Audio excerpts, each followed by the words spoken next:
नमस्कार. आजच्या ब्लॉगची सुरुवात करतोय. आज आपल्या मंडळाचं कामकाज चालू आहे. वेल्डिंगचं काम राहिलेलं ती आता करायचं चाललंय. तुम्हाला दिसतंय बघा. परत साफसफाई जरा आमच्या बारक्या पोरांनी करून घेतल्या. वेल्डिंगचं काम थोडं राहिलेलं मागच्या वर्षीच राहिलेलं आहे, त्यामुळे आता यंदा करायचं चाललंय. थोडं जे बारीक सारीक राहिले ती करायचं चाललंय. आणि शेड तुम्हाला दाखवतो म्हणलेलो काही आपलं शेड बी तयार झालंय. तर वेल्डिंग करून घेऊन बाकीच्या अजून प्रोसेस आहेत, हळूहळू तुम्हाला दाखवतो मंडळाच्या काय काय.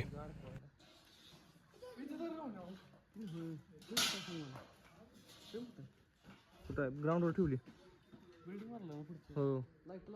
वेल्डिंगचं काम आता चालू झालंय. भाऊ आपलं गल्लीतलं जाईल ते आता वेल्डिंग मारून देतो म्हटली, ती काय विषय नाही. त्याच्यामुळे भाऊने आता वेल्डिंग चालू केलंय. एक 10 मिनिटात म्हटल्या काम त्यांनी करून समाप्त करून देतो म्हटलेत.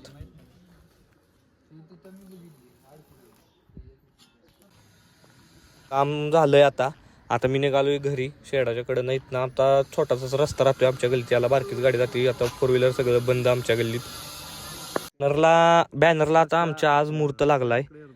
बॅनर चिटकवायला. बॅनर करून किती दिवस झाले तुम्हाला आता ब्लॉगमध्ये जे डेली बघतात त्यासनी माहितच आहे बॅनर करून किती दिवस झालाय. आज चिटकवायचा मुहूर्त झालाय, पण आता लावायचा कधी मुहूर्त होतोय ती बघूया. 1-2 आता किती दिवस लागते ती. आज चिटकून तर घेतला या सगळा बॅनर. त्याच्यामुळं बघा तुम्हाला दिसतंय चिटकवायचं चाललाय. आमचा बी काढतो. चिटकून घेतलाय, आता बघूया कधी लावतोय आम्ही. तुम्हाला दाखवतो डेली ब्लॉग मध्ये, तुम्ही बघत राहा कधी होतोय काय.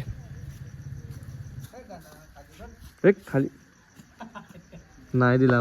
सोमवार असल्यामुळे मी आलोय आता. श्रावणातला दुसरा सोमवार जोमलिंगाला तुम्हाला माहितच आहे. सोमवारचं मी जोमलिंगाला येतो. मग आता आलो जोमलिंगा. इकडं परत एकानं मला सरप्राईज दिलं. चल म्हटलं तुला दाखवतो रस्त्यानं जाताना काय सरप्राईज आहे ते. मग निघालेलं सरप्राईज काय माहित नव्हतं. म्हटलं चल तू माझ्यावर. फक्त गेलो त्याच्यावर गाडीवरून वारून जी तिकट त्यातनं पुढं गेलो पूर्ण. काय मला पण कळत नव्हतं कुठं जायचं आहे काय. तो म्हटला चल तुला दाखवतो काय विषय आहे.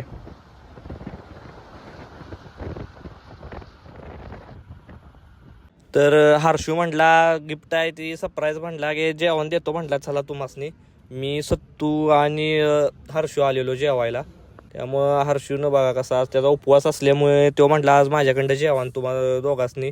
सत्तूचा बी आपल्या उपवास आहे, हर्षूचा बी उपवास आहे. माझा काय नव्हता, पण दोघं म्हणली चला आता जेवण माझ्याकडं. त्यामुळं आम्ही तिघं गेलो जेवाय डायरेक्ट तिथनं देवळातनं. जेवून बिवून आता झालंय आमचं. हर्षूनं बिल मारलं. बडीशेप खाऊन आता म्हटला चला जाऊया. परत काढली गाडी. आता निघालो घरी जाऊया. वेळ झालेला. मंडळाचं छट्टी पण वाढायची होती. त्यात ती फोन करत होती. ती म्हणायला लागली की आम्हाला सांगितलेलं नाही. मलाच माहित नव्हतं त्यासनी काय सांगायचं. इश्यू झाला एक. पोरासने आमच्या आठवण झालंय मागच्या वर्षी काय ह्यांनी केलंय स्ट्रक्चर कुठं काय आहे. आता त्यासने आठवायचं बंद झालंय. एक फोन लावून एकाला विचारतोय डॉक्टर समजवतोय. आमचा ऑलराऊंडर प्लेअर त्याचा तर मेंदू करप्टच झालाय. त्यात काय वाद नाही. त्याच्यामुळं काय असणे आता सुधारणा झालंय. आता अंदाजे उकरायचं चाललंय. बघूया.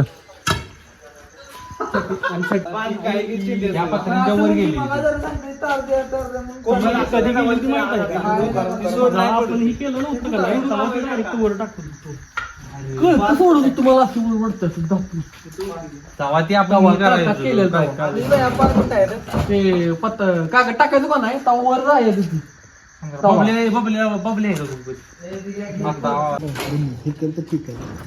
छट्टीवर ना आमच्यात आता पैज लागलेले आहे. सुशांत पाटील म्हणतात मी सांगेल तशी छट्टी आहे.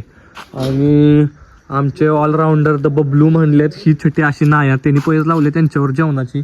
ही जर आता छट्टी टाकलेली तुम्हाला दिसत असेल चुकली तर बबला आमच्या ऑलराऊंडर बबलूला जेवण भेटणार आहे सुशांत पाटलांकडून आणि आम्हाला पण. आम्ही पण आहे त्यात सगळी. आणि जर ही छट्टी करेक्ट असली तर बबलू आमचा ऑलराऊंडर देणार जेवण सगळ्यासनी. हा ही आत्ताची केलेली. आणि जर बरोबर असली तर ऑलराऊंडर आमचा म्हणतोय मी देतो जेवण काही विषय नाही. तेव्हा आता टेन्शन आहे. हारचं जरा त्याच्या चेहऱ्यावर ही दिसायला लागलं. बाजूला कोण चढणार हे जेवण आता भांडणं चालली ती बघा. दोघं काय कोलॅप्शन मध्ये आहे ती. ऑलराऊंडर आणि मोगा दोघांच्यात भांडणं चालली ती. दोघं चढाचढीची काम करतात फक्त मंडळातली. पाडायच्या ह्याच्यावाला ए उतरा खाली पडचीला.